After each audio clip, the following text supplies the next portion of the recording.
ኤፍኤም አፍደገ ዘመናዊ ትግራይ يغني كم حديركم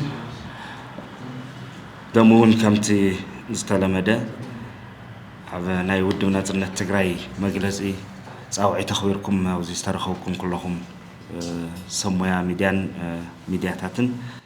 بشمين بشم ودنا ترنا تنزل لني مسجانا خقرب بمقطع دما حد التوسنو نتوتات على نومعنتي خنقل صمزد لنا يوم نايت جراي كنتات ببجيزو نا حمقنا بزخافة خنتات ناخدن مبرم محياش زرقاء اللي خوينو أي رخبنا يوم كلاتنا ننوروز لنا نريوز لنا هيوت سلازخنا مسكرنات زبليون أيقونن حد بتعمي زقدسون زسخاخفون نجارات جن كاب علت حدشتي خناتات النات فتروهم النامط يخرلو سلازي زياتهم أدريس نجارنا مخد سمع أنت اللي تبو أنت زي كنا بوحدو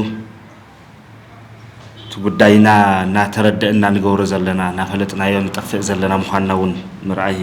مقلات أدلايس لزخنا أبعتهم حدا التوسن نتوتات نمل عالي ناي تجراي كنتات بحافشة زملكت نجر حدا ندعو زلنا قداي كلايز تفلاليو إنيشيتيف سلو بتجراي يخون بمنجست فيدرال زتلعلو زتصالحو يوم actually جن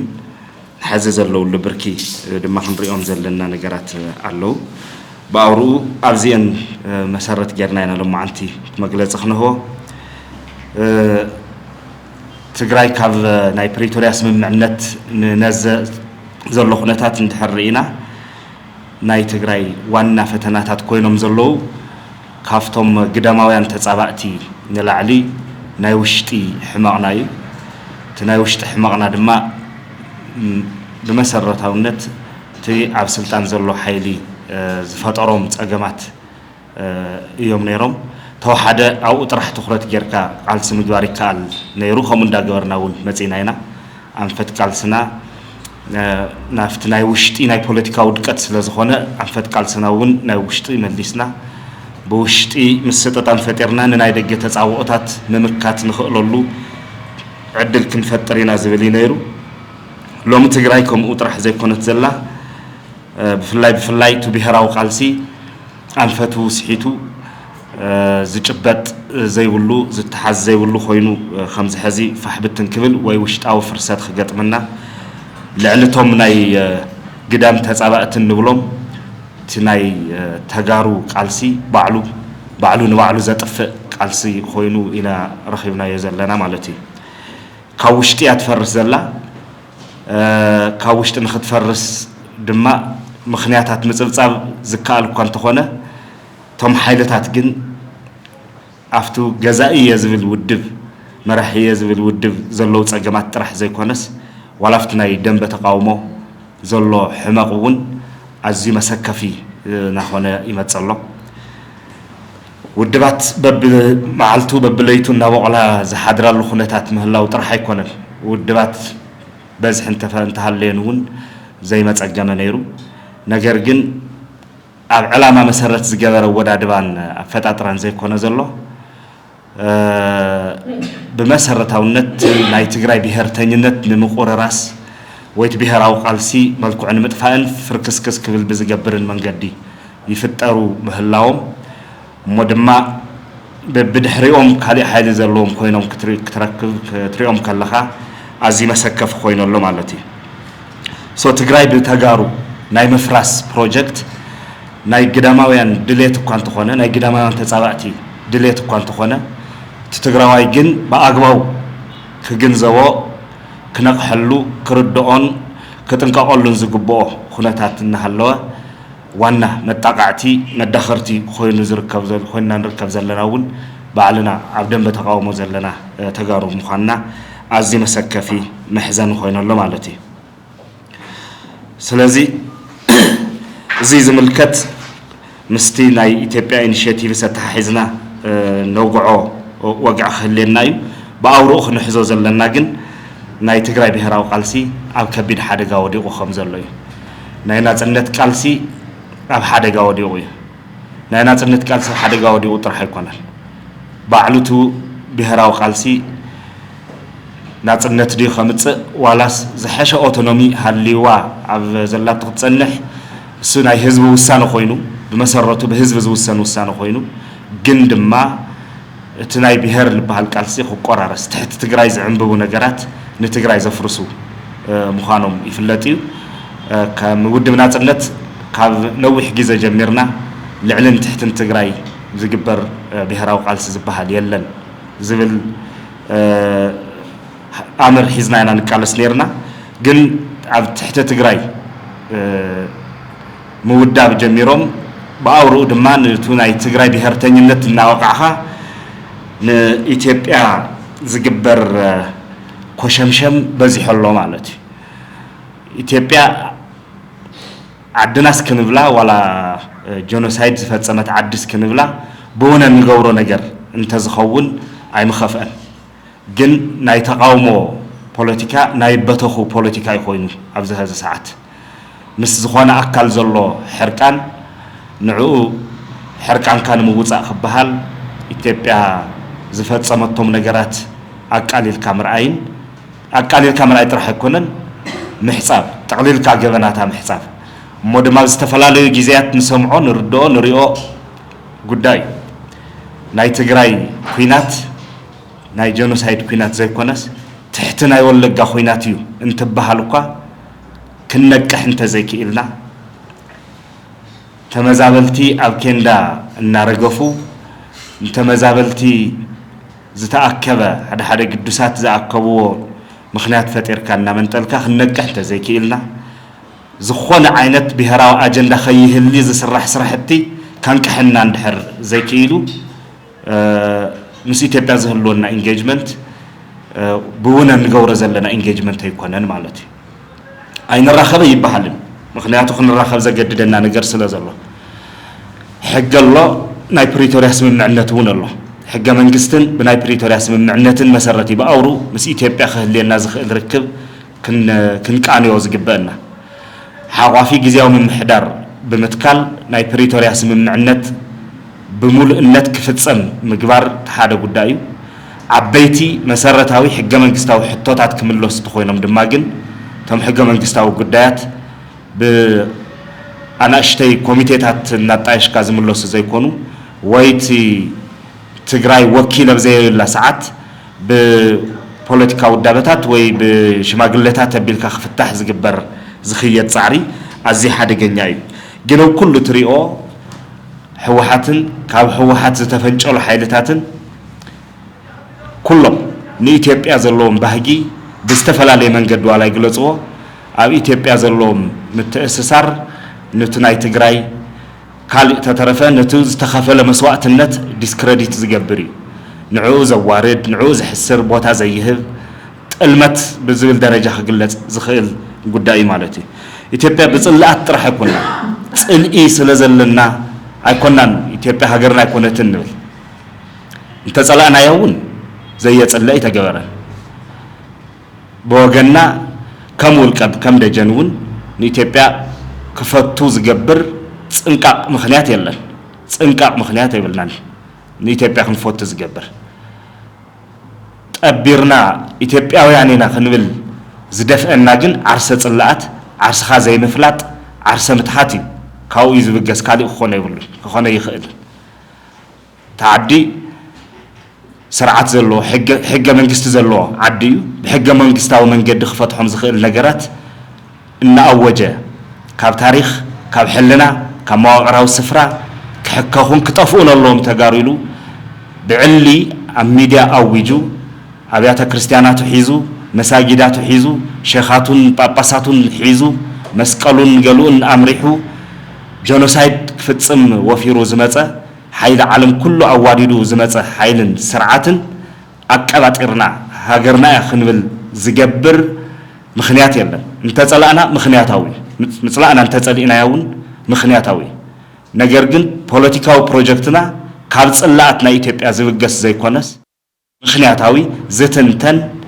ዓለም ዝፈልጦ ስቃይ ዘለና ህዝቢና ስቃይና ባዕልና ረሲዕና ብዱላት ክንስና በደልት መሲልና ክንቀርብ ዝገበርናዮም መኸተታት ከጣዕሱና ናብ ዝኽእል ኩነታት ተጣዕስና ናፍቱ ጨብረቕረቕ ክናት ዝገብር ከይዲ ግን እሞ ካብ ተጋሩ ብፍላይ ድማ ኣብ መኸተ ዝነበሩ ተጋሩ ባዕሎም ተኻላኸልቲ ተቃለስቲ ዝነበሩ ኮይኖም ኣብ ግዙ ጉዳይ እዚ ኣትዮም ምርኣይ መሕፈር እዩ ዝሕፍር ጉዳይ እዩ እቲ ብሄር ፈረኽረኽ ኢሉ ኣሎ ነዚ ዝውክል ኣያ ተሳኢኑ ኣሎ ከም ህዝቢ መንግስቲ ዝፈረሰና ህዝቢና መንግስትነትና ኤጀንሲና ዝተመንጠልና ህዝቢና ካብዚ ወሪድና እንገብሮ ወግዒ ካብዚ ወሪድና እንኸዶ ፖለቲካዊ እንሰርሖ ፖለቲካዊ ፕሮፓጋንዳ ይኹን ካሊእ ንባዕልኻ ዝቐትል ስዊሳይድ ንፍጻም ማለት እዩ ኣብ ዓርሲ ቅትለት ምስ ምራይ ዝኣመሳሰሉ ኩነታት እዮም ንሪኦም ዘለና ማለት እዩ ስለዚ እዞም ነገራት እዚኣቶም ከመዮም ክረአዩ ዘለዎም ተጋሩ ብስሩ ኮፍ ኢልና ናብ ውነና ተመሊስና ናበይ ንኸይድ ኣለና ዝብል ሕቶ ክንሓትት ዶ ኣይግባእን ኣበይና ነርና ሕዚ እንታይ ኢና ዘለና ናበይ ከኢና ነምርሕ ዘለና መዓልታዊ ብውሽጥና ዘሎ ፍርሰት መዓልታዊ ሰባት ይቕተሉ ሰባት ይጭወዩ ሰባት ድሃዮም ይጠፍእ ኣበየለው ኢልና ይንሓትትን እዚ ናይ ምሕላው ሓላፍነት ዘለዎ ኣካል እውን እንታይ ይገብር ከም ዘሎ እውን ሓሳብ ክህብ ሰሚዕና ይንፈልጥን ብተደጋጋሚ ንኣብነት ናይ ፊልሞን ጉዳይን ኣብ ቀረባ ግዜ እውን ሓደ ኤርትራዊ ጠፊኡ ኣሎ ካብ ትግራይ መፀጊዒ ክትኮኑኒ ኢሉ ዝተፀግዐ ሰብ ኣሕሊፍና ሂብና እንተኮይንና እውን ገበን እዩ ኣሕሊፉ ዝሃበ ብገበን ክሕተት ዝግብኦ እዩ ናይ ሞራል ሕቶ እውን እዩ ዘምፅእ ናይ ሞራል ሕቶ ይምፅእ እዩ ስለዚ ብታሪክ ብሞራል ብሕጊ ፖለቲካ ብኩሉ እንትምዘን ውድቀት ጥራሕ ይኸርእ ዝኽእል ኣብ ሕድሕድ ገዛ ክሻዕ ዝመፅእ ንፅበዮ እንተዘይሃሊና እዚ ጉዳይ እዚ ንሓደን ክልተን በሊዑ ዝተርፍ ጉዳይ ኣይኮነን እንድሕር ሕሊፍና ዘይሃብና ኮይንና ድማ ትግራይ ጋሕ ዝበለ በሪ ስለ ዘሎ ሓላው ስለ ዘይብላ ኣያ ስለ ዘይብላ መውዓሊት ናይ ሻዕብያን ናይ ብልፅግናን ሸፋቱ ኮይና ኣላ ማለት እዩ ኣትዮም ከም ድላዮም ዝገብሩላ ዓዲ ኮይና ኣላ እዚ ማለት ስርዓት የብልናን ማለት እዩ እዚ ማለት ዝሕሉ ኣያ የለን ማለት እዩ እንድሕር ደኣ ከካብ ዝወዓልካዮ ተመንጢልካ ትውሰድ ኮይንካ እሞዚ ክከላኸል ከድሕን ዝኽእል ስርዓት ተዘይሃሉይካ ካብዚ ንላዕሊ ኣናርኪዝም ክህለ ይኽእልን ካብዚ ንላዕሊ ስርዓት ኣልቦነት ሕጊ ኣልቦነት ክህሊ ኣይኽእልን ግን እቲ ኮይኑ ንሪኦ ዘለና ንሱ እዩ በቲ ካልእ መዳይ ኣብ ኬንዳ ኣብ ጥሜት ዝረአናዮ እዩ ናይ ሕፃፅ ጉዳይ ዝረአናዮ እዩ ወለዲ እንታይ ይኾኑ ኣለዉ ኣሕዋት እንታይ ይኾኑ ኣለዉ ቅድሚ ሓደ ዓመት ሰለስተ ውድባት ኮይንና ኸይድና ዝረአናዮ ኣቃሊዕና ነርና ኢና ሽዑት ሒዙ ሞት ነይሩ ጥሜት ነይሩ ግን ድማ ወርቂ ብኻሊእ መዳይ ይሕፈስ ነይሩ ሰብ ሃፍቲ ኤክስካቫተራት ሒዞም ናይ TDF ሓለውቲ ተገይሩሎም ግን ቶም ተመዛበልቲ ዋላት በባህላዊ መንገዲ ህፃናት ቆልዑ ከኣርይዎ ዝኽእሉ ነገር እኳ ተኸልኪሉ በባህላዊ መንገዲ ኣርዮም 200 ረኺቦም ትንፋስ ክሕድሩ ዝኽእሉሉ መንገዲ እኳ ዝተኸልኪሉ ህዝብና ኣብ ዓፀቦ ተቃሊዑ ዝነበረሉ ኩነታት ተቃሊዕና ነርና ሕዚ ኣብ ቀረባ ብናይ ማሕበራዊ ሚድያ ነጠፍቲ ቆልዑ ዝተቃልዐ ድማ ርኢና ኢና ዝተጋደደ ኩነታት እዚ ኣብ ዘለሉ ግዜ ብትግራይ ይኹን ብኢትዮጵያ ዘለው መንግስታት ጥራሕ ዘይኮነ ማሕበረሰብ ዓለም እውን ግቦ ኣለዎ እዩ ተመዛበልቲ ከድሕን ካብ ጥሜት ከድሕን ግዴታ ኣለዎ እዩ ትግራይ ባዕላ ደልያ ዘምፀቶ ጥሜት የለን ትግራይ ባዕላ ደልያ ዘምፀቶ ጀኖሳይድ የለን ስለዚ ዓለም እናረአየት ዝተፈፀመ ግፍዒ ዓለም እውን ግቦኣ ከይትዋፃእ ናይ ኢትዮጵያ መንግስቲ ግዴትኡ ከይዋፃእ ትናይ ትግራይ ናይ ውሽጢ ፍርሰትን ሕመቕን ናብዚ ጉዳይ ዘይቃሊዑና እዩ እዚ እናሃለወ ሎሚ መመኽነታ ጌርካ ሃፍቲ ምትእኽኻብ ዝብል ሓደ ጭርሖ ተጀሚሩ ኣሎ ብዳ ጊዜያዊ ምምሕዳር ተባሂሉ ህወሓት ከምዚ ዓይነት ከይዲ ጀሚሮም ኣለዉ ናይ ትእምት ሃፍቲ ኦዲት ኣይግበርን ኣበይ ከም ዘሎ ዝተጓሕጓሐ ወርቂ ኦዲት ይግበርን አበይ ከም ዘሎ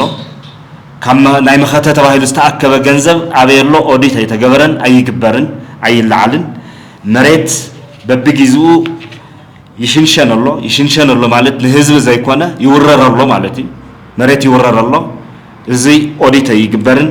መድኃኒት ተሰሪቁ ኦዲት የተገበረን ረድኤት ተሰሪቁ ኦዲት የተገበረን በተጋደልትና ዝማረኽዎምን ዘቃጸልዎን ናይ ጸላእቲ አጽዋር ተሰሪቁ ተሸይጡ ኦዲት የተገበረን እዚ ሁሉ አብዘይ ተገበረሉ ሓዝ ድማ ተመሊስካ ሓደ ቅዱስ ሓደ ልባም ብዝወሰደ ኢኒሺዬቲቭ መንጢልካ ካብ ሕድ አይ ኮንሱመብል መዋጮ ክትገብር ወይ ክትቆርጽ ካብ መስተውስ ካብ ብልዑስ ካብ ጋሊውስ ዝግበር ዘሎ ወፍረሎ ሃፍተይ ኮነን ጠፊኡ መንግስት ትግራይ ወይ ጊዜያዊ ምምሕዳር ትግራይ ከመሓድሮ ስለ ዘይከኣለ ዘዝ ተረኸበት ሃፍቲ ኣብ ምቅርማት ስለ ዘሎ ዳእምበር ነናይ ውልቀኻን ነናይ ጉጅለኻን ሃፍቲ ኣብ ምኽዕባት ስለ ዝተሰማረየ እምበር ዝመሓደር ሃፍቲ ስለ ዝተሰኣነ ይኮነን ምምሕዳር ስለ ዘይተኸኣለ እዩ ናይ ፖሊሲ ናይ ስትራቴጂ ጸገም እዩ ናብዚ ኩሉ ጉዳይ ወዲቑና ዘሎ ካብዚ ዘሎ ጸገም እዚ ከድሑንና ዝኽእሉ ኣካላት ካብኡ ንኸየድሑንና እውን ንኸድሑንና ክነገድዶ ዝኽእል ነገር ንኸይንገብር እውን ዝደራደር ዓቕሚ ዘሎ ኣንፈቱ ዝፈልጥ ፖለቲካዊ ፕሮጀክት ዝፈልጥ ሓይሊ ስለ ዘይብለና እዩ መሪሕነት ስለ ዘየለን ብውሽጢ ዝኾን ዘሎ ንሱ ማለት እዩ ቀልድታት ግን ብዙሓት እዮም ሓይሊ ትብትን ሃፍቲ ተተኣኻኽብ እቲ ሃፍቲ ንህዝቢ ትግራይ ይውዕልን ክቅድም ዝነበሮ ናይ ሓይልታት ትግራይ ምትእኽኻብ ስራሕ እዩ ኣብ ውሽጥና ሓይልታት ኣተኣኻኺብካ ዓቕሚ ኣኪብካ ሓደ ምእኹል ፖለቲካዊ ስርዓት ፈጢርካ ብሄራዊ ሓድነት ኣረጋጊጽካ ምስ ናይ ግዳም ኣካላት ክትደራደረሉ ብትኽእል መስርሕ ትደራደር ሕገ መንግስቲ ድዩ ብስምምዕ ፕሪቶሪያ ድዩ ክትደራደረሉ ብትኽእል ተደራዲርካ ረብሓ ምርግጋጽ እናተኸኣለ በብጎንኻ ኮይንካ ዘኣንባይ መን ይወርሳ ዝዓይነቱ ክርክር ናብ ህልኽን ተኽንን ፖለቲካ ዝወስድ ቦቢልና ባዕልና ንትግራይ ነፍርስ ኣለና ባዕልና ተጋሩ ልዕሊ ማንም ንትግራይ መንቀርሳ ኮይንና ያለና ነፍርሶ ኣለና ህላውና ነፍርስ ዘለና ባዕልና ተጋሩ ኢና ኣብዚ ሃለና ንሃል ብፍላይ ድማ ኣመራርሓ ዘለዎ ማለት እዩ በመራርሓ ብርክ ዘለዎ ኣካላት ብፍላይ ኣብ በረኻ ይሃልዩ ከተማ ይሃልዩ ውሽጢ ይሃልዩ ብዘይገድስ ዝኸድዎ ዘለዉ ክያዶ ኣዝዩ መሰከፍን ኣዝዩ ሓደገኛን እዩ ማለት እዩ ብሄርተኝነት ብሄራዊ ቃልሲ ንምግባር ተወሓደ መሕቆፊ ስነ ሓሳብ ወይ ሓደ ከም ሶሻል ሙቭመንት እውን ምውሳድ ይከኣል ከም ፖለቲካ አይዲዮሎጂ ምውሳድ ይከኣል ግን ብመሰረቱ ሰለስተ ነገራት ክሪኡ ክኽእል ኣሎ ሰለስተ ነገራት ክህልዎ ኣለዎም ብውሕዱ ማለት እዩ ብዙሕ ምትንታን ይከኣል እዩ ብሄርተኝነት ነገር ግን ሓደ ቶም ሰለስተ ካብ ንብሎም ነገራት መሰረታውያን ነገራት ሓደ ኮንሽስ ቢሎንጊንግ ዝብልዎ እዩ ነቲ ብሄር ነቲ ኮሌክቲቭ ብወነ ናተ እዩ ዝብል ቢሎንጊንግነስ ክህልየና ክኽእል ኣለዎ ማለት እዩ እዚ ብወነ ናተይነት ስምዒት ኣብ ናይ ትግራይ ማለት ኣነ እየ መንነተ እዩ ትግራይ ክትልካእ ከላ ኣነ እየ ተነኺአ ዝብል ስለዚ ንዕኡ ንዙ ናተይ ዝኾነ ንዙ ኣነ ዝኾን ኩሉ ነገር ክገብሮ ዝኽእል ነገር ብውነ ንክንገብር ዘኽእል የለን ስለዚ ኮንሽስ ቢሎንጊንግ ነቲ ኮሌክቲቭ ወሳኒ ነገር እዩ ኣብዚ ዝረአ ዘሎ ግን ቲ ቢሎንጊንግነስ ምህላው ኣይኮነን ዘሎ እዚ ኣነ እየ ትግራይ ምልከተኒ ዓደ እዩ ዝብል ዘይኮነ ዝመጽእ ዘሎ ኣንጻር ቲ ብሄር ተጋሩ ኮይንና ማለት ኣንጻር ዝኾነ ሓይሊ ንገጥም ዘለናና መሰለና ኣንጻር ቲ ብሄር ንግዳማውያን ብዝረብሕ መልክዕ ማለት ንገብሮ ቃልሲ በርቲዑ ስለ ዘሎ እዩ ትዘሰክፈና ዘሎ እቲ ካልኣይ ሼርድ ናሬቲቭ ብሄራዊ ተረኽ ክህል ኣሎ ናይ ሓባር ዝኾነ ብሄራዊ ተረኽ ይኽህልየና ዝግባእ ኣብ ግዜ ቃልሲ ኣብቱ ኣክቲቭ ናይ ጀኖሳይድ ኩናት ናይ ሓባር ዝኾነ ተረኽ ነይሩና እዩ ተጋደልትና ትግራይ ሃገርያ እንዳበሉ ተጋዲሎም ተሰዊኦም ንህላው ኢሎም ከካብ ዝነበርዎ ሞት መሪፁ ዝመጽእ ሰብ የለን ድሕሪ ሞት ዝርከቡ ውልቃዊ ረብሓ የለን ብውልቃ ክትርባሕ ትኽእል ኣይኮንካ ንድሕር መስዋዕቲ ንመስዋዕቲ ተወፊኻ ድሕሪ መስዋዕትኻ ክርባሕ ዝኽእል እስኻነትካ ግን ኣሎ ትብሄር ኣሎ ምንተ ትብሄር ኢልካ ትኸፍሎ ዋጋ እዩ ቱ ዝለዓለ ብሄራዊ ክብሪ እውን ተባሂሉ ዝፅዋዕ ምንተ ብሄር ኢልካ ምግዳል ምቅላስ ምስዋ እዩ ብሄራዊ ሓደጋን ትወድቕ ትገብሮ እዩ እሱ ርኢናዮ ኢና ብተግባር ማንም ሰቢኽዎ ማንም ኣምሂርዎ ማንም ኣቢልዎ ዘይኮነስ ባዕሉ ትብሄርተኝነት ተፈጥራዊ ምዃኑ ሰብኣዊ ምዃኑ ናይ ትግራይ ዘመስከረ እዩ ስለዚ ሓበራዊ ተረኽ ነይሩ ድሕሪ ናይ ፕሪቶርያ ስምምዕነት እዚ ፈረኽረኽ እናበለ ኸይዱ እዩ ንፈርስ ኣለና ዘብለና እውን ንሱ እዩ ኣንጻርቱ ተረኽ ንሱ ኣንጻርቱ ብሄራዊ ረብሓን ተረኽን ንሱ ዝግበር ክያዶ ብኻልኣይ ደረጃ ኣብ ሓደጋ እቲና ዘሎ እዩ ሳልሳይ ክህሊ ዘሎ ብሄራዊ ቃልሲ ናይ ሓባር ፖለቲካዊ ፕሮጀክት እዩ እንታይ ኢና ንደሊ ንስዋ ኣለና ንቃለስ ኣለና ሕዚ እውን ንቃለስ ኣለና ግን እንታይ ኢና ክንዓውት ንደሊ እንታይ እቲ ፕሮጀክትና እቲ ናይ ሓባር ፕሮጀክት ትማሊ ብሓደ ኮይንና ዝተዋደቕናሉ ፕሮጀክት ሎሚ የሎ ሎሚ በብመንገዱ ኮይንና ንንባዕልና ክንተኸን ከለና እቲ ዝተቃለስናሉን ዋጋ ዝኸፈልናሉን ፖለቲካል ፕሮጀክትና ኣብ ምንታይ ብርኪ ኣሎ ዝብል ሕቶ ክንሓትት ይግበአና ሎሚ እዚኦም የለውን ንንባዕልና ኢና ንነኸስ ዘለና ብፍላይ ድማ ኣብ ተቃውሞ ዘለና ሓይልታት ካብዙ ንኸዶ ዘለና ጨላልቃ ዘጽድፍ ኣካይዳ እክብ ኢልና ውሽጣዊ ቃልሲ ጌርና ምትዕርራይ እንተዘይምፂና ክግበር ዝግብኦ ክንገብር እንተዘይክኢልና በዚ ንኸዶ ዘለና ኸይዲ ጥፍኣት ትግራይ ኢና ነፋጥን ዘለና ንጠፊ ኢና ዘለና ከም ኤንቲቲ ትግራይ ንምርኣይ እውን ኣብ መሰከፊ ኩነታት ኢና ዘለና ማለት እዩ እቲ ካልእ ካብቶም ኢኒሽቲቭስ ዝበልናዮም ክልተ ናይ ምኽክር ወይ ናይ ዘተ ተበግሶታት ኣለው ብትግራይ መዳይ ዘሎ ናይ ጉባኤ ዘተ ዝበሃል ዝተጀመረ ጉባኤ ነይሩ በቲ ካልእ ድማ ናይ ኢትዮጵያ ናይ ምኽክር ኮሚሽን ዝበሃል ኣሎ እዞም ክልተ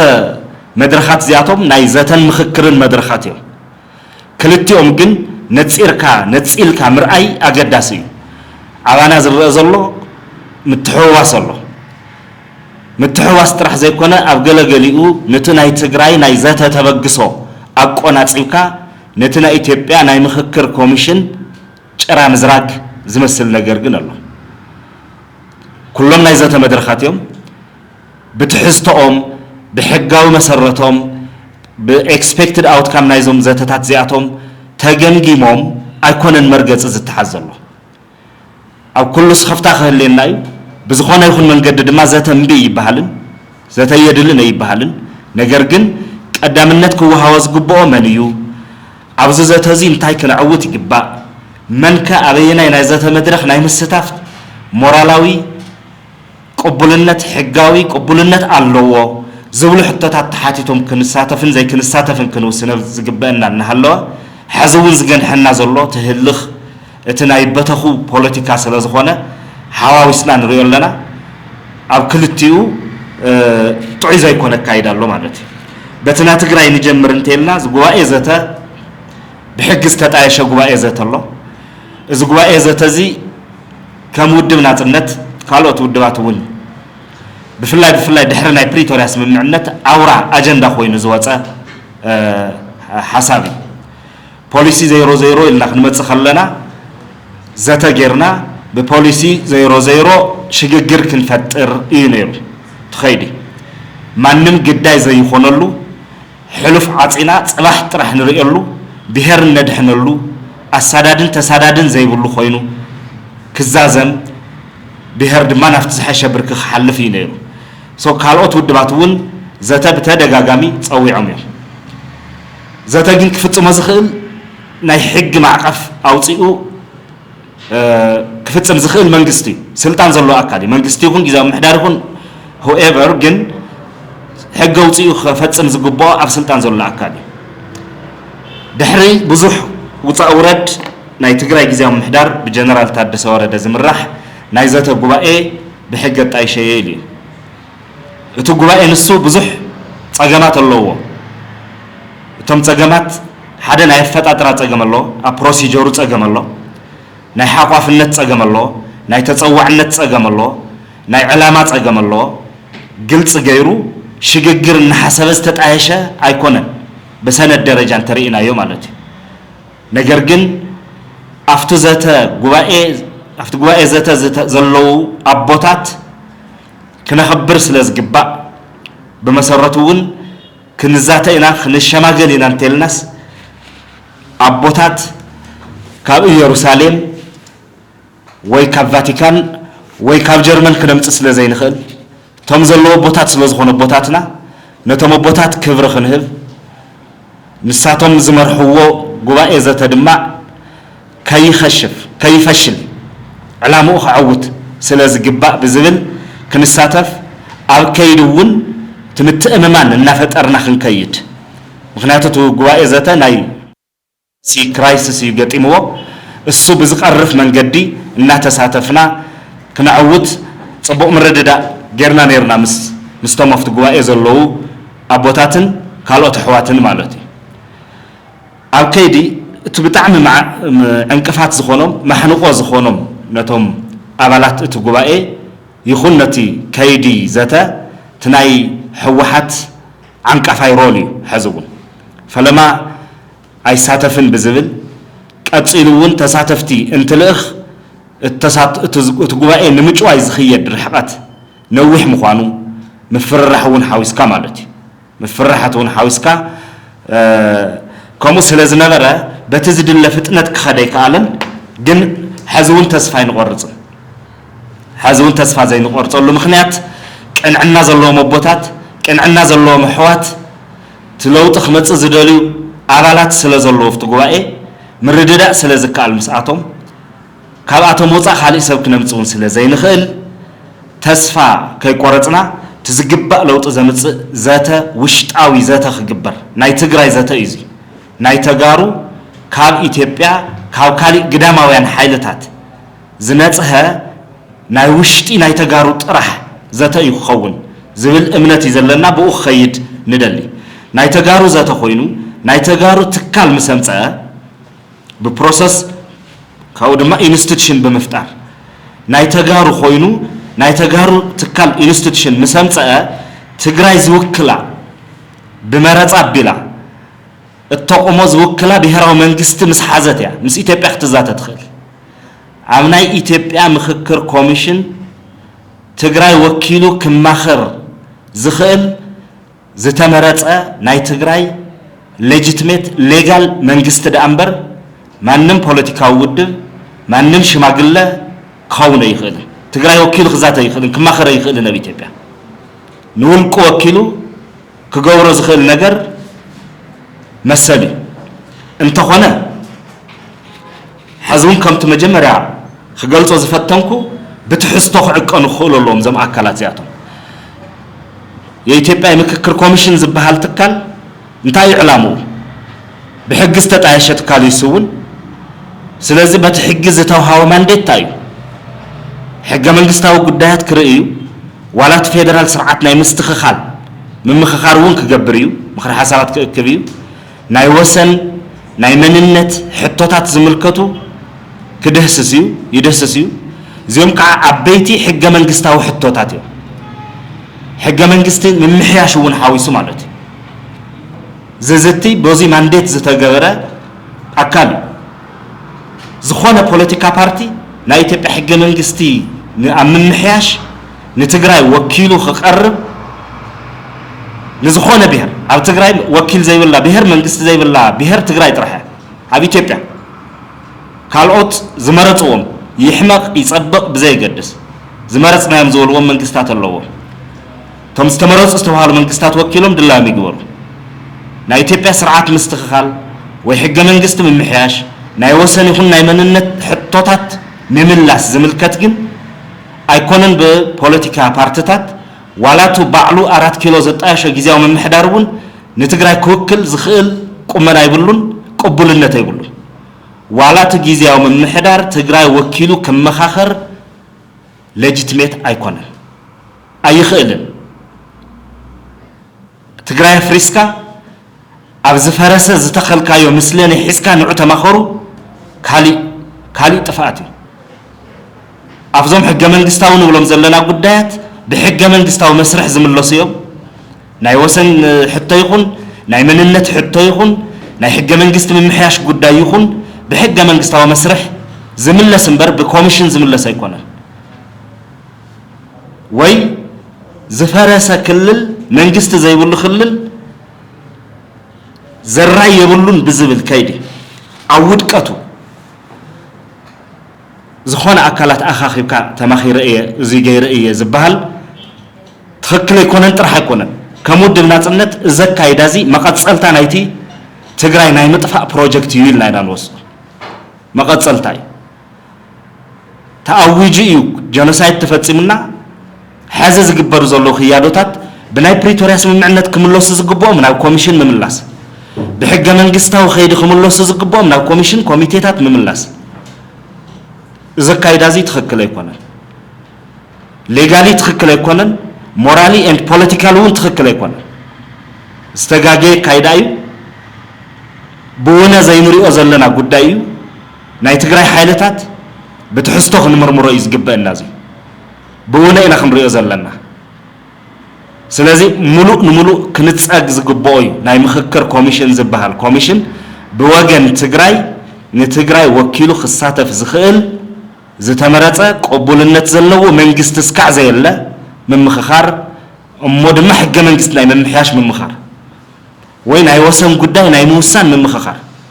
ወይ ናይ ተመዛበልቲ ጉዳይ ናይ መምላስ ዘይ መምላስ መምخخار ናይ መንነት ናይ ሪፈረንደም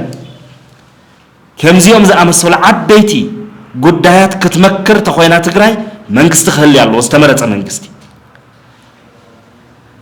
ناي بريتورياس من معنات بملأت ناي مفتصام قديتها زلو جزاو من محداري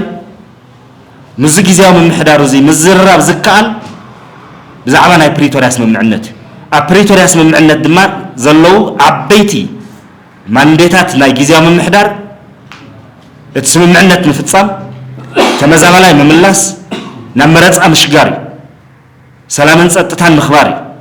كاوزي ززلله بهراوي وانينات ناي موسان سلطان زلو غزا محدار يلن مصاي ناي تግራይ زملكت ناي ممخار يكون ناي موسان سلطان زلو غزا محدار يكون كالي حيل يلن ولا حدا تግራይ كوكل زخيل ليجيتيميت اكال يلن سراوت يوكلو غزا محدار يوكلو ودرات يوكلو زخونه اكال مصاي تግራይ زملكت كوفيل مس ኢትዮጵያ ዘቲ خوسن زخيل ولا حدا اكال يلن زتمرص منغستي يخلينا زلو ስለዚህ በዚህ ይخرأ زلو مستناي ኮሚሽን ዝምልከት ስለዚህ ፈለማ ቀዳምነት ዘድልዮም ለኃይለታት ትግራይ ቀዳምነት ዘድልዮም ፖለቲካው ዛዕባታት ምፍላይ ትናይ መጀመሪያ ወሳነ ጉዳይ ኣብ ትግራይ ናይ ፕሪቶሪያ ስምምዕነት ብምልአት ምፍጻም ቀዳምነት ዘድልዮ ጉዳይ እታ ዝነበረት ትግራይ መሊስካ ምውናን ቀዳምነት ዘድልዮ ጉዳይ አውዙይ ሰላምን ጸጥታን መخبار አሎ ናይ ወሰን ግዛት ወሰን ናይ መخبار ጉዳይ አሎ ተመዛበልቲ ውሕስ በዝኾነ መንገዲ መምላስ አሎ ከም ፓኬጅ ማለት እዩ ተመሊሶም እንደገና ሀብት ንብረቶም ዝረኽብሉ እንደገና ህይወት ዝጅምርሉ አፍተ ዝመለሱሉ ዓዶም መረበቶም ስለዝኾነ ይውሓድ ይብዛሕ ሀብት ንብረት ነይርዎም እዩ ትራክተር ዝነበሮ ድዩ ዋላ ባጃጅ ዝነበረቶ ሊስትሮ ዲነይርዎ ዋላ ድኳን ዲነይርዎ በዘይ ገድስ ሕርሻ ዲነይርዎ ገዛ በዘይ ገድስ ትዝነበረ ሀፍቱ ዝረኽበሉን ህይወት ከም በሐድሽ ዝጅምረሉን ኩነታት ይኽምስ ክማዓራረ ዘሎ እዚ ድማ ምስ ማሕበረሰብ ዓለም ኮይንካ ተዛቲኻ ዝፍጸም ጉዳይ ናይ ፖለቲካ ሃልክ ጌርካ ተመዛባላይን ሰብአዊ ጉዳያትን ፖለቲካ ክትገብሮም ግቦ አይኮነን ስለዚህም ቀዳምነት የድልዮ ናይ ውሽጥ ናይ ሰላምን ጸጥታን ጉዳይ ቀዳምነት የድልዮ በዘቢልካ ናብ መረጻ ምሽጋር ቱ አምዕራፍ ሓደ ክግበር ዝግቦ ፖለቲካው ፕሮጀክት ናይ ኩሎም ሓይልታት ፖለቲካ ክኾነሎ ኢና ንብል እዚ ንምግባር ዓቅሚ ዘለዎ ክደራደር ዝኽእል ቅቡልነት አመኔታ ዘለዎ ካብ ጫፍ ክሻብ ጫፍ ናተይ ዝብል ህዝብ ናተይ ዝብሎ ሓቋፊ ትካል ዘለዎ ጊዜያዊ ምሕዳር ክህልሎ ስለስተናይ መጀመሪያ ምዕራፍ ቃልስና አውዚ ክኾን እንተኾይኑ ጎናው ተኽንጣጣው ክብልሎ ብህልኽ ኢትዮጵያ ዓደይ ገለመለ ዝብሉ ነገራት ትርጉም አይብሎም ከብድኻ ዝረገጸካ እውን የለን ኢትዮጵያ ዓደይ ከተጸባበቕ ከብዱ ዝረገጸ ሰብ እውን የለን نحنا نبل زلنا إثيوبيا عدها خوينا حزب وسينو إثيوبيا خدنبر تخوين كاون فلما تهلونا يملس ناي هلونا حتى يتناي مجمري حتى زول هذي تقرأي فريس الله من قستنات فريس والله سبات خدلون رأل لنا هنا أو كبيد عطوينا زلنا سلاز أزي كعجت زخيل ناب نور النت كم سألنا ناب زخيل كنا تات نملس نور بنوري تكايز الله فتح سرعة بعمل يقعصات إذا الله عديتات دكانن سوؤتنن بخوينات وديئن ما يقرب زستين سئلة نفس قاين زلوا تقادلتنا خمي يخونو خمز الله ونريهم زلنا هنا بخل مداي مالتي أو وشت زلوا برخا زلوا من شكت الله كم زلوا نريهم لنا هنا حد حدهم سلازم نبقى قلب خامملاس تناي مجمريا قداي نكبر نبقى قلبنا نملس عدنا دحن حلفنتي زي ولا داو حلفنتي تاريخاو حلفنتي احلف كان ما نمتو يكونن خفل زقبو مسوات انتهالو ختكفل تاريخ حريقاي منو كتقبر يتخيل افت تاريخ خازلها نقلدكا عدي متفاقن تخكل اي خونن نمبالي يقامي اللي سلز مصح